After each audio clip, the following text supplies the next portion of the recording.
Boos to return and 6 other talking points from football fan-led review. English football has been warned it is at a crossroads and must make stark choices to avoid disaster.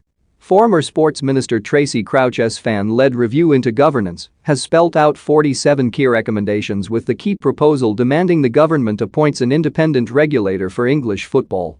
Crouch said, "The review has formed the firm belief that our national game is at a crossroads, with the proposed European Super League just one of many, albeit the most recent and clearest, illustrations of deep-seated problems in the game.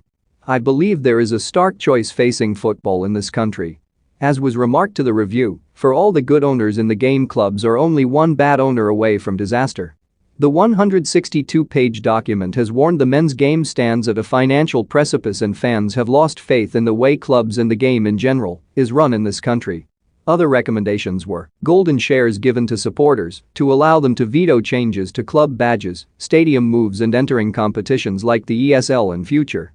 Fan engagement with plans for a shadow board to give them a greater say on ticket prices and replica kits. Independent regulator for English football, IRF, should be appointed by the government to stop any threat of the ESL happening again. New fit and proper persons test to replace the existing system, which would also include an integrity test on potential owners and real-time financial checks to stop another club like Bury going out of business.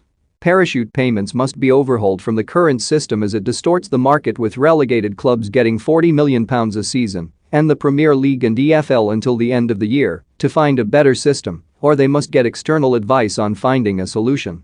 Boos should be allowed back within sight of the pitch on a trial basis for League 2 and National League clubs, as non-league clubs lose up to £100,000 a year in sales, plus it would stop binge drinking before games. Women's football to be treated with parity, plus action plans for equality, diversity, and inclusion within football. It highlighted Premier League clubs suffering pre-tax losses of £960 million in 2019-20, with greater losses expected in 2020-21 because of the pandemic, with wages spiraling out of control.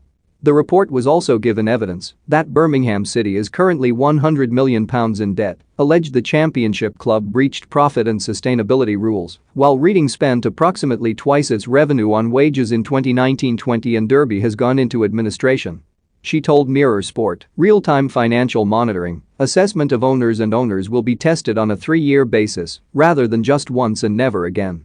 If this had been in place, then you wouldn't have seen Bury disappear or Derby in the position they are in now.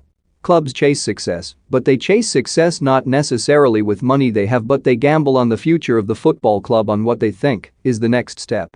It may sound complex, but it's quite simple. Do you have the money in the bank or don't you? Crouch added, the darkest days have been watching clubs like Bury and Macclesfield Town disappear from our communities. Past and present sports ministers have often said football is in the last chance saloon when it comes to reform. The saloon should be closed. Now is the time for an independent regulator to take on the reform that fans have been crying out for, but